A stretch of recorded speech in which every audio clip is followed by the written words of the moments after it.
જય શ્રી રામ, જય બજરંગબલી. સ્વાગત છે મિત્રો તમારું આજના આપણા એક નવા વ્લોગની અંદર.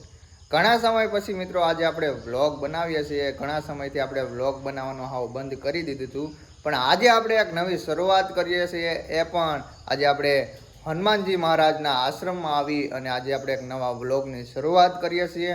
અને આજથી આપણા હવે ધીમે ધીમે વ્લોગ કન્ટિન્યુ આવવાના ચાલુ થઈ જાય. આજે છે મિત્રો આપણે હનુમાનજી મહારાજના આશ્રમમાં આવ્યો છું. સવારમાં મસ્ત મજાના હનુમાનજી મહારાજના દર્શન કરી લીધા છે અને એમાંય આજે છે શનિવાર અને આજથી આપણે એક નવા વ્લોગ બનાવવાની શરૂઆત કરીએ છીએ. જેવી રીતે મિત્રો તમે પહેલાં મને સપોર્ટ કરતા હતા એવી જ રીતે હવે સપોર્ટ કરતા રહેજો. તો આજથી આપણે એક નવા વ્લોગ બનાવવાની શરૂઆત કરીએ છીએ.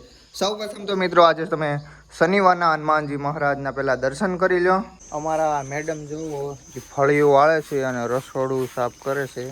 અને અહીંયા જુઓ અત્યારમાં છે ને આ રાતના જીવડા એટલા રાતના જીવડા આવે ને કે થોડો ઘણો હજી તો વરસાદ છે ને તો કેટલા બધા જીવડા આવી જાય. જો એટલા જીવડા કે નહીં તમે વાત પૂછોમાં. તો હાલો અત્યારે આપણે છે ને હવે નાસ્તો કરવાનો સમય થઈ ગયો છે. તો હાલ મિત્રો અત્યારે આપણે છે ને નાસ્તો કરી લઈએ. સવારનો નાસ્તો કરવા માટે બેસી ગયા છીએ અને સવારના નાસ્તામાં છે ને આપણે પહેલાં જોઈએ દૂધવાળો ચા, પછી એની હારે આપણે જોઈએ ગમે એ શાક હોવું જોઈએ સવારમાં. જો અત્યારે આજે છે ને આપણે થેપલા બનાવ્યા છે મમ્મીએ, મારા મેડમ છે, બધા અમે નાસ્તો કરવા માટે બેઠા છીએ. એનું ફેવરિટ છે આ દહીં, કેમ કે એને દહીં બહુ ભાવે. તો આ અમારો હોય છે અત્યારે સવારમાં આવો નાસ્તો. હાલ મિત્રો જુઓ અત્યારે આવી ગયા છે હવે આપણા ખેતરમાં. અત્યારે બધા ખેતર તો આપણા સુનસાન પડ્યા છે, કેમ કે કોઈ પણ જાતનું અત્યારે હાલ આપણે વાવેતર કર્યું નથી. બસ હવે થોડો ઘણો વરસાદ થઈ ગયો છે એટલા માટે હવે આપણે આમાં વાવી દેવાનું છે. આપણે વાવવાના છે સોયાબીન અને બીજી બાજુ જુઓ આપણે વાવેલી છે રીંગણી. અત્યારે હાલ કાંઈ રીંગણાનો ભાવ નથી એટલા માટે તોડીને આપણે બધા જ રીંગણા છે એ નીચે નાખી દીધા છે. અને અત્યારે રીંગણા પણ એટલા આવે છે ને કે એની તમે વાત પૂછોમાં. એટલા માટે તોડીને બધા નીચે નાખી દેવા પડે. હવે હાલ જુઓ વરસાદ થઈ ગયો છે એટલે થોડો ઘણો શાકભાજીમાં ભાવમાં સુધારો થાય એવું લાગે છે.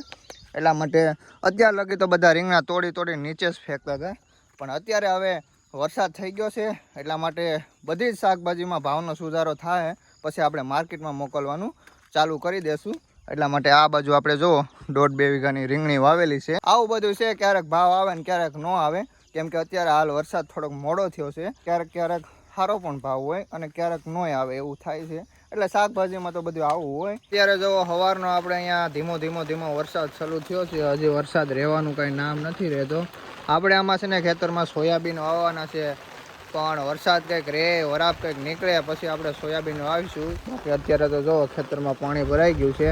ધીમો વરસાદ હમણાં કેટલા દિવસથી એમને ચાલુ જ છે. એટલે હવે આપણે વરાપ કંઈક રહે પછી આપણે ખેતરમાં કંઈક વવા છે, ત્યાં સુધી કંઈ વવા છે નહીં. તમારે મિત્રો એ બાજુ કેવો વરસાદ છે કોમેન્ટમાં મને જરૂરથી કહેજો. એક બાજુ જો મિત્રો અત્યારે વરસાદ ચાલુ છે અને અહીંયા જો ભેળ બની છે, તો અમે ખાઈએ છીએ બધા ભેળ. આ પાયું એ બનાવી છે ભેળ. ભાવે કે તને?